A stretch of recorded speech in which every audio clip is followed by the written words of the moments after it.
बात है किसकी, किसके मन की है, हमारी है या प्रधानमंत्री साहब की है? यूटी बनाने के बाद मुझे बताया जाए कि किस चीज का हमें फायदा हुआ है। हाँ, मानता हूं एक चीज, रोड के बारे में ये बात करते हैं, बोलते हैं हमने रोड बनवाए, ये बोलते हैं श्रीनगर में हमने मिलिटेंसी कम की, तो ड्रग्स किसने बढ़ाया, बेरोजगारी किसने बढ़ाई, यहाँ पे जो दंगे फसाद हुए वो किसने करवाए? वो भी तो फिर उसकी भी तो हिम्मत रखिए ना बोलने की कि वो भी सरकार हमारी थी उस समय। अच्छी बात आएगी तो बोलेंगे हमारी सरकार है, जब बुरी बात आएगी तो बोलेंगे जनाब ये कोई और ही कर गया। आज हम इस चीज को, मैं तो इस चीज को नजरअंदाज नहीं करूंगा कि कोई भी आदमी हमारे जम्मू कश्मीर को लूट के पाकिस्तान ले जाए, दिल्ली ले जाए या फिर यूपी ले जाए और हम चुपचाप देखते रहे। यहाँ पे लोग बाहर से जब यहाँ पे काम करने के लिए आते हैं ना जनाब, उनको देखना सुखड़े हुए बुरी हालत, और जब यहाँ से जाते हैं ना ऐसे फिटे हुए होते हैं, क्या हालत, उनके चेहरे भी लाल हो जाते हैं। इलेक्शन से 28 दिन पहले मेरा सियासी कैरियर शुरू हुआ। जब तक सियासत समझ आती तब तक मैं इलेक्शन जीत चुका था, और इसमें मैं शुक्रिया अदा करूंगा अपने सहयोगी पार्टी का जिन्होंने मुझे यहाँ तक पहुंचाया है। एक बड़ा मजेदार किस्सा है, रिजल्ट निकलने से कुछ देर पहले मैं जब कॉलेज गया था जहां पे अकाउंटिंग होनी थी, हमारे सीनियर पॉलिटिशियन चौधरी लाल सिंह जी मुझे मिले।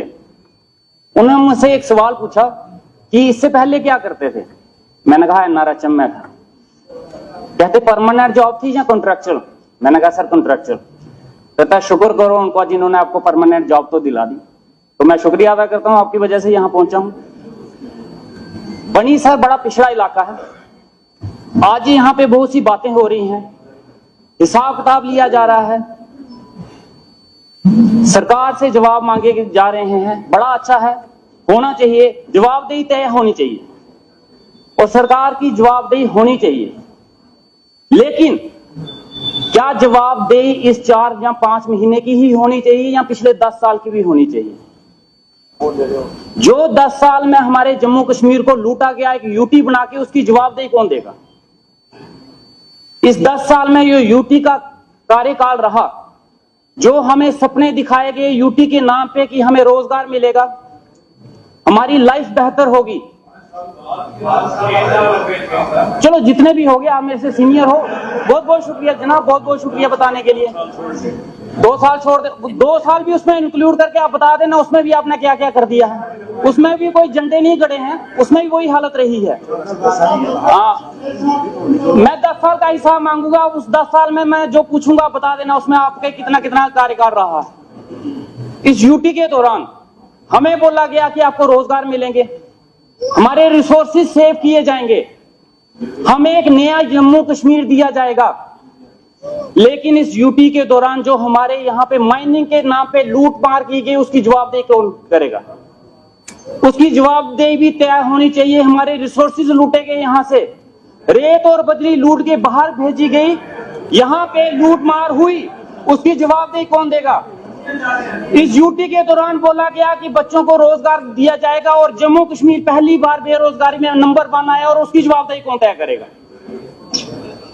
इस यूटी में बोला गया कि क्राइम रेट 0 होगा, लेकिन जितनी चेन स्नैचिंग मर्डर्स इस टाइम में जम्मू के बीच में हुए, शायद इससे पहले कोई कभी नहीं हुए, और इसकी जवाबदेही कौन तय करेगा?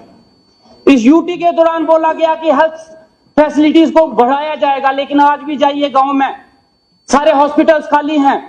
मेरे बनी के 2 पीएससीज हैं जहां आज तक डॉक्टर नहीं पहुंचे, वो 3 महीने की कार्यकर्ती नहीं है, ये पिछले कई सालों से है। उसकी जवाबदेही कौन तय करेगा? आज हम 3 महीने का हिसाब तो मांगेंगे, लेकिन मुझे उस यूटी का भी हिसाब चाहिए, और वो देगा कौन? आज हम इस चीज को, मैं तो इस चीज को नजरअंदाज नहीं करूंगा कि कोई भी आदमी हमारे जम्मू कश्मीर को लूट के पाकिस्तान ले जाए, दिल्ली ले जाए या फिर यूपी ले जाए और हम चुपचाप देखते रहे।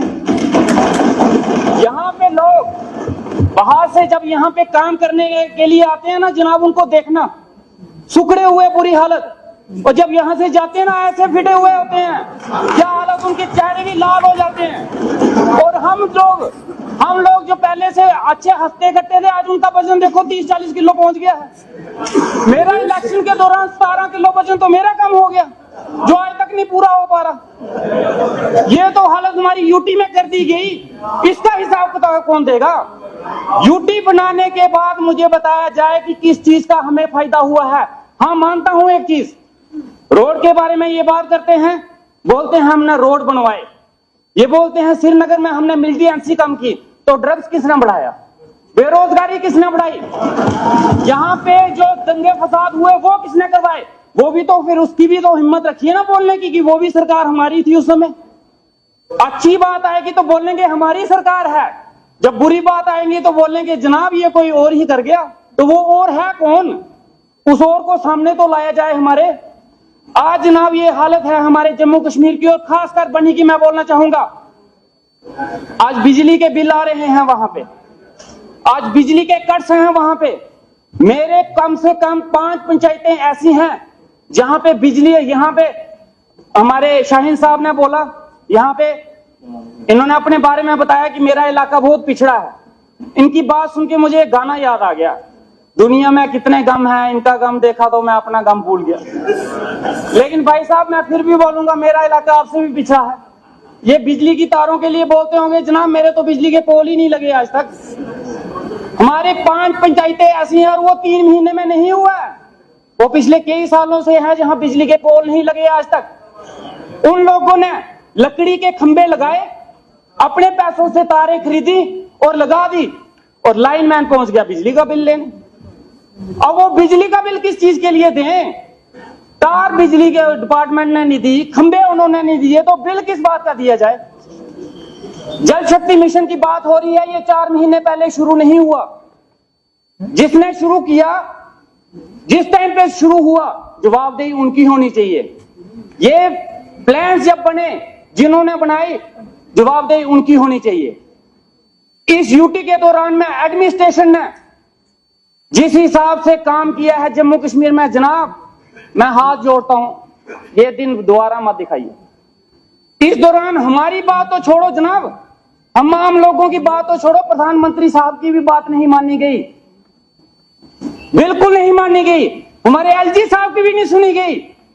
हमारे वहां इसका जवाब है, सवाल है, लेकिन मैं फिर से अभी बोल देता हूं।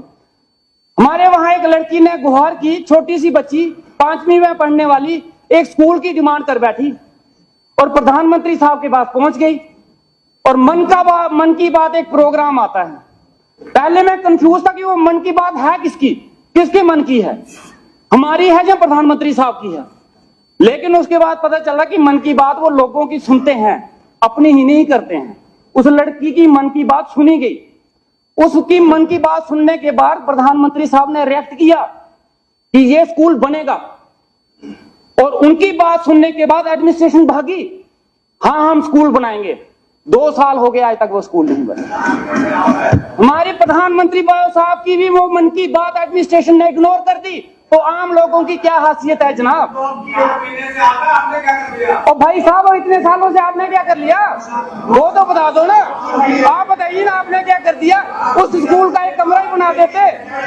हमारी छोड़ो भैया, हमारी छोड़ो, इस प्रधान और भाई साहब मेरी बात सुनो, हमारी छोड़ो, प्रधानमंत्री साहब की इज्जत रखने के लिए कमरा बनवा देते।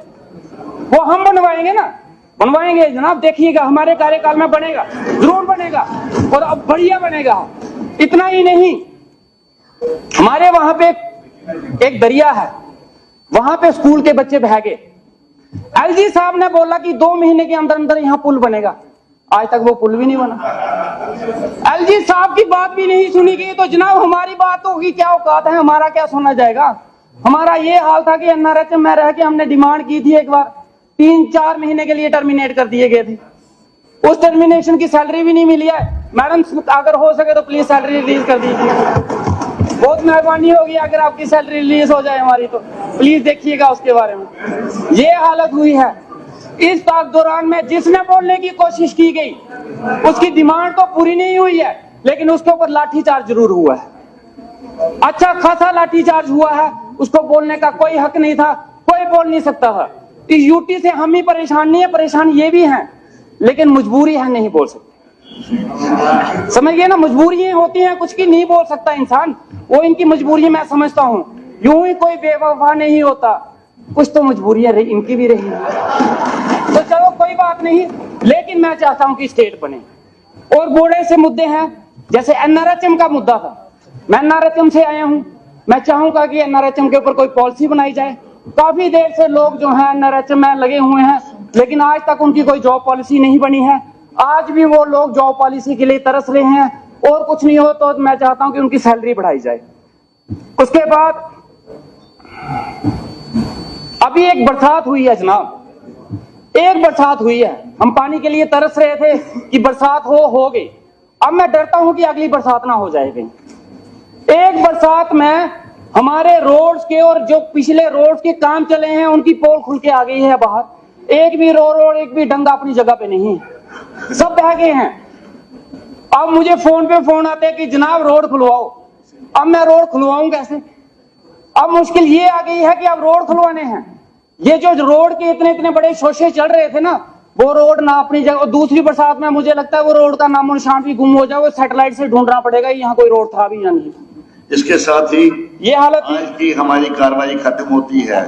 अब 5 मार्च बरोज बुधवार सुबह 10 बजे फिर इसी जगह मिलेगी।